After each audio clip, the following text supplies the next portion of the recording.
coming here as green as grass. There were a whole lot of things that confused me.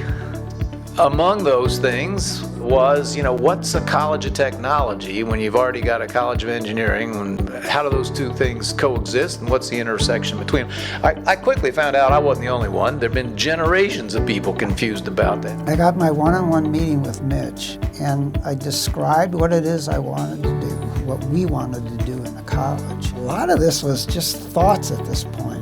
Monday morning, Janet says, the president would like to speak with you. And he was on the phone. And he said, Gary, I love what you're proposing here, okay?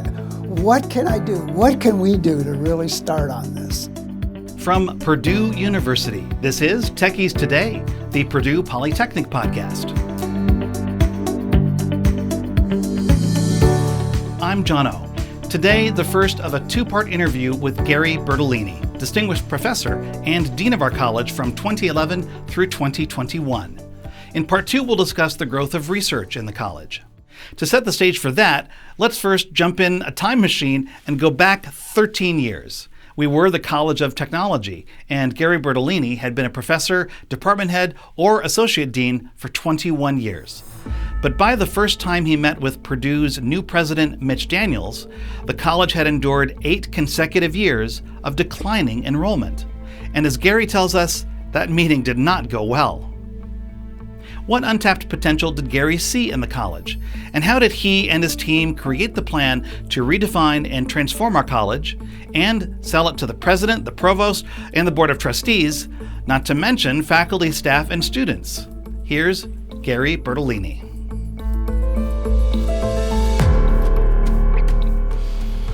I like challenges, first of all. And being in the college since 1990, I had a lot of experiences. And I saw the really good people that we had. I saw that we had really good programs that were very popular with business and industry. What I did not see is a good way of communicating what we do. There's a lot of confusion. There still is, to a certain extent, our discipline. Our discipline looks like engineering at times. It can look like computer science at times. It can look like management at times. And so we have to do a much better job in describing what it is we do and the value we bring and differentiate ourselves from those other disciplines. And that's the challenge that I saw. Even though it was a challenge, I thought it was a huge opportunity to do something very, very special. Purdue University is a very special place in general. We all know that. But one of the distinct features of Purdue that really makes it different from most other major research universities is that we had a college of technology that was really undervalued and misunderstood. And that's the challenge that I saw. I saw this as a blue ocean opportunity, if you read management, that's a common term, that if we did the right things, spectacular things could happen, not only for the college, but Purdue. This is a way of our college really contributing to the excellence that Purdue prides itself in. And I saw that as a great opportunity and challenge. And so I was blessed to be selected as the dean after going through the interview process. Mm-hmm. So you saw that we were undervalued, but how soon did you know that the college needed a major transformation, changes to our curriculum, to our focus, even to a change in name to the Polytechnic? Can you take us through your thought process? Yeah, so I started having a series of meetings with faculty. I actually had a small group that I met with on a regular basis. I started reading a lot about what was going on in higher ed in general, what the labor force needs were in the nation, what kind of directions technology was moving into. And so I started to become kind of a futurist, like what can this become if we do it right, and how can we be on the forefront of what is emerging? The college had always been very good at reacting to newer technologies and integrating that, but it was usually kind of when everyone else had been doing it, okay, or started doing it, okay? We tried to take it one step further. We tried to anticipate where some of the opportunities might become, and so part of it was a change in the way we thought about our role and how we actually begin offering new programs and look at different opportunities. So it took about a year to really gather my thoughts. And it wasn't just my thoughts, I want to be very clear. I had a lot of people give me a lot of input because they got excited too when I described that I think that we can do much better and be much better recognized for the value that we bring. And that started bringing out people that started thinking the same way because they saw that potential. And so it was shortly after Mitch Daniels was named as president that I had my first meeting with him, which didn't go very well, okay, and describing our college, okay, but 6 months later I made up for it. So anyways, it was a long road. It wasn't easy, it was challenging, but it was something I really believed in, and so that made it a little bit easier. Mm-hmm. You mentioned Mitch Daniels, so he became president of Purdue in January of 2013. Yes. So I remember very well, in October of 2014, so he'd been here for 18, 20 months, give or take, he came to our college for a meeting with all College of Technology faculty and staff. Mm-hmm. And in that meeting, President Daniels told us that he was excited about the transformation of our college. In fact, it became one of his administration's signature initiatives, which he called Purdue Moves. Yes. What struck me about that meeting and why it's so memorable to me is that he was very blunt. Yes. Mm-hmm. Here's Mitch Daniels in 2014. Coming here as green as grass and new to all this, just, where are we, 20 months ago, there were a whole lot of things that confused me. Among those things was, what's a college of technology when you've already got a college of engineering? And how do those two things coexist, and what's the intersection between them? I quickly found out I wasn't the only one. There have been generations of people confused about that or not 100% clear. Many of you came forward with what I consider a very intriguing new idea about a new pedagogy and a new direction and even a new identity for this college. I've become enormously excited about it, and it's not just me. The higher ed that succeeds and is still vibrant and successful and relevant 10 and 20 years from now will have to look somewhat different. I think this is the single best possibility Purdue has to meet that test and lead that change.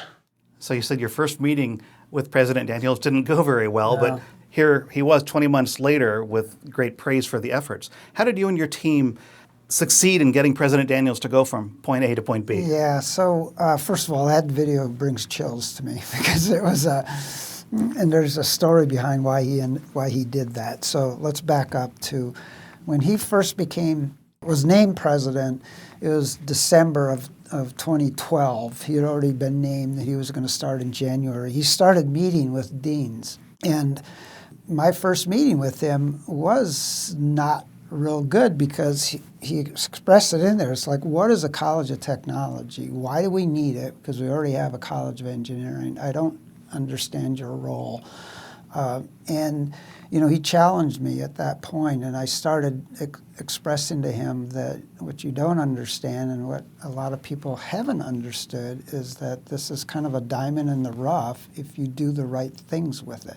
It can actually differentiate Purdue from other universities in the nation. But, we aren't there yet, but I have some ideas. And so what happened was that when he became president, around March of 2013, Gina Del Santo, his chief of staff, set up meetings with all the deans to just talk about what's going on, what we're thinking about. And so in that 3-month interval, we started working very hard on what we were going to propose this college become. And so, I met with the leadership team. I met with faculty, as I said before. I met with our advisory board, a great advisory board, by the way. And students got a lot of input. I also had some of my own ideas. I'm not going to say that I put my thumb on this very hard, okay? And that caused some problems, and I own that. But I had some very strong ideas, too, having been in the college for as long as I had been and some of the experiences I had. So I met with Gina, and the 30-minute meeting ended up being well over an hour because I could see her getting excited as I was talking about what we wanted to do. And she said, Mitch needs to hear this. And so, about 3 weeks later maybe, I got my one-on-one meeting with Mitch, and I only had 30 minutes with him. And I described what it is I wanted to do, what we wanted to do in the college. And he started getting excited about what we were talking about. And he said that, well, we only have 30 minutes. Do you have anything to share with me? And you have to understand, a lot of this was just thoughts at this point. And I did have a 2-page, okay? And it was really a rough draft. And I handed it to him and said, Mitch, there's a lot more detail, but here's a starting point. And he said, well, I'm traveling this weekend. I'll read it on the plane or something like that. And so Monday morning, I'm in the dean's office, okay, working as I normally do. And I don't know, it was around 8:30 in the morning. I'll never forget this. It was around 8:30 in the morning. Okay, Janet says, the president would like to speak with you. And he was on the phone. And it's like, okay. So I get on the phone, and he says, Gary, and there's a pause. And I, oh, God, I'm fired. That would have been my first reaction. Yeah, it's like, Gary, I read your paper and, reflected more about what we talked about. And then there's another pause. And he said, Gary, I love what you're proposing here, okay? What can I do? What can we do to really start on this? And it's like, oh, wow. And so that really started it. And so then we hurriedly got together and started putting ideas to paper, and we came up with a much stronger proposal. And so what happened is, I think it was June of 2013, it was the president's first retreat, okay, at the president's residence, right?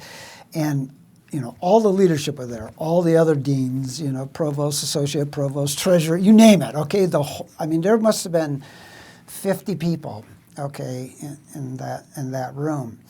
And, we did some general business in the morning, and then we were going to break for lunch, okay, and during lunch there were going to be presentations, because he asked people around campus, if you have ideas you want to present, I want to hear them. Well, he had contacted me before, and he said, I definitely want you, okay, to present this idea. And so it was configured in a big square. I was sitting right directly across from him, but it was, maybe 30 feet away on the other side of the room, kind of on this big square with everyone around it. And he said, so let's get started. Grab your lunch. We'll come back and let's get started on the presentation. And he looked right at me. He said, Gary, I want you to go first. It's like, rats. I'd like to see how someone else is doing here first, right? And so I pitched this idea, all right, and this is how academia is. It's very competitive, and so, you're trying to read the audience, and, I could see some people nodding heads. Others were like, I think my idea is going to be better. I'm reading into this, what's going on with the body language. But it was well received in that meeting. I got some really good meetings. I got some pushback, and that's okay. That's the way we work in academia. But then, after that meeting, he said, I want you to present this idea, as well as some other ideas that were collected in that meeting, to the Board of Trustees, and he was going to present it. So I had to write up something, and he took it in front of the Board of Trustees, I think it was in July. And he called me again right after the meeting, and he said, Gary, I want you to know that not everyone understands what you want to do, but they are really excited about it. It's like, well, that's good, because I think we know what we want to do, and have become more a clarification, as we get into it, but I really appreciate the confidence you and the board are showing in us. And so they put their full weight behind it, and then it just took off. I mean, we started working on budgets, and I wanted the double enrollment. I had all these ideas, and we had all these ideas, but that's really what it took. And so I love telling that story because it really is kind of the way things work when big ideas. It doesn't happen overnight. There's a process that you have to follow through, and there's different people you need to talk with, but. It was a very, very exciting time for us at that point, and when we got the go-ahead, and we really hit the ground running. So enrollment had already started to recover from the decline. I've always considered our transformation to be complete with the renaming of the college, which was 2015 when we renamed to Purdue Polytechnic. But we'd already started to recover enrollment by that time. When were you completely sure that we were on the right track? I guess that when the president and the board got behind it, I thought we had something. These are very, very bright people, okay? And I knew we were on the right track at that point.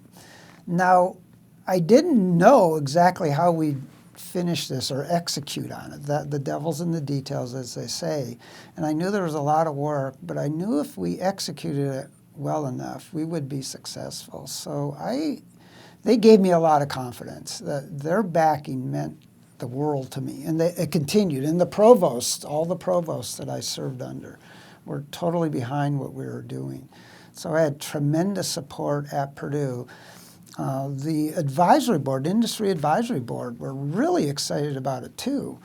And so I just had a lot of confidence very early on that we were on to something. We had a lot of work to do, but it was early for me. Now, it wasn't that way for the college. That's why the video that you showed a few minutes ago, why that happened, or one of the reasons why it happened is, I was meeting regularly with the president to give him updates. And he, as he always did, say, how can I help, Gary? And what we talked about is, I said, I think it would be great if you could get in front of our faculty and staff and talk to them. Just say whatever you think is necessary, but you and I believe in this, but not everyone in the college does. And that's the reason he came there. And that's why he said what he said. And to think of what he said, if you remember, one of his last statements was, this has the potential of being, one of the most significant things that Purdue can do. And it was like, the faculty are sitting there listening to that, the president. Of course, he had a year or so behind him, and so he was gaining confidence as well as the faculty in his leadership. And it was like, that was a home run. I mean, at that point then, people really started getting on board. Sounds like it was a challenge to get there. A challenge to get there internally, I guess. Yeah. You've described how you got Mitch on board and the Board of Trustees on board and the provost came on board and other leaders around the university on board. But It took until that meeting before you think it kind of turned the tide with our own faculty and staff? Yeah, it did. Now, I always talk about this. There's always early adopters in an organization. We had a great early adopters, by the way. We had like 50 faculty that jumped on board right away. It was more than we needed, actually, and I had to and I really regret this. I wish I had been a better leader at the time, figured out how to get them all. But we got about 25 or so to really start experimenting. And so we ran some experiments. We did some things to kind of run out ahead a little bit, learn some stuff so we could then bring it back in at the department level. So anyways, we had early adopters, but we also had some challenge. I had faculty in faculty meetings stand up to me and say, this is not a good idea, this is going to fail, you're going to ruin the college. I heard all that, okay? But that happens, all right? So we had challenges, but we had early adopters, and that really got us started. It doesn't bother me to hear, I suppose hindsight helps, we know where we've come from and where we've gotten to. It doesn't bother me to hear that there were people who were not sure of the idea. But at the time of the transformation, the name change, we were already 2 years into reversing what had been an 8-year decline in enrollment. And it only took, I think, 2 years 2 years. to recover our lost enrollment. And now we're 7 years in a row of record high enrollment. So do you find that very validating for the whole transformation? Yeah, obviously it does. I still take great pride in the fact that the college is well accepted. It's much better recognized, and it is doing so well. And a lot of that is because of our graduates. They're knocking it out of the park. They go out ready, and they're in very, very high demand. If you look at virtually every metric when it comes to undergraduate and graduate studies, we are much better than we were before. It actually started with a very simple request. I asked every department in the college to create new degree programs that were, I guess, relevant and future-looking, and name them in ways that will attract attention of students, parents, and industry. Okay, and so that's when we started getting into robotics, and automation, all right? And we started adding these certain programs, and that's what started driving enrollment, okay? Because before we had, and we still do, we have these dry degrees, engineering technology, okay? Computer graphics, and again, what does that really mean? But it was kind of, again, the devil in the details. What's underneath that? And those new degree options and programs and minors and everything that we added 20 of them within a year's period of time.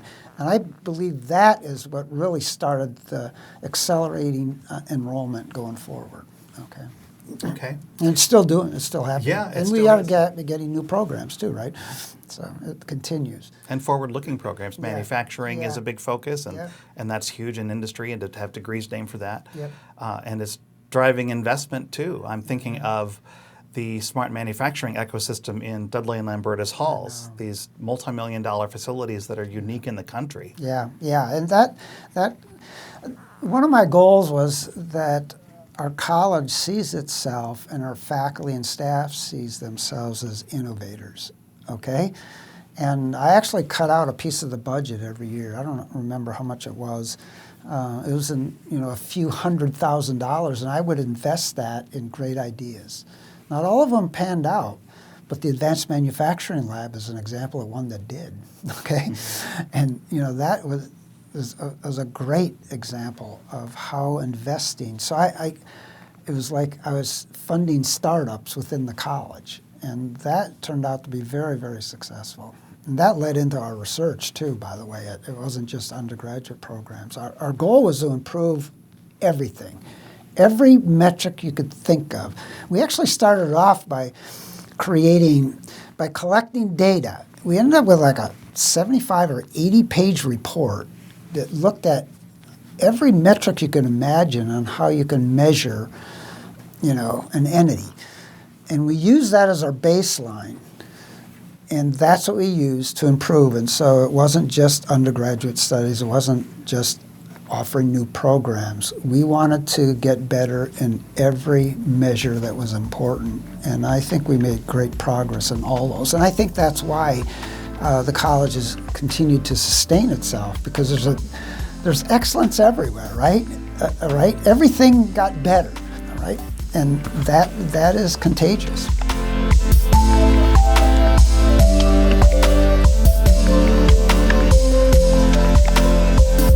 Gary Bertoline, Distinguished Professor and former Dean.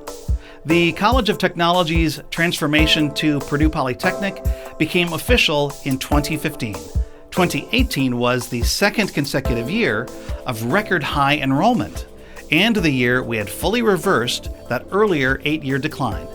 Just recently, we received data for fall 2024, which indicates Purdue Polytechnic achieved its 8th year in a row of record high enrollment. Coming in part 2 of our conversation with Gary Bertoline, a new strategic focus on research in the college. Find a link on our website to the full 15-minute video of that presentation in October 2014 by Mitch Daniels to the college's faculty and staff. plus links to articles about our enrollment records, and a link to watch this podcast episode on video. Go to polytechnic.purdue.edu/podcast and look for episode 19. Techies Today is produced at Purdue University in Purdue Polytechnic's Office of Marketing and Communications. Follow us on social media at TechPurdue and send email to techiestoday@purdue.edu. Our podcast is produced with help from Heather Boswell, Zach Redimel, Peyton Drake, Nick Pompella, and Maya Moore. I'm John O. Thanks for listening. That's what's happening for Techies Today.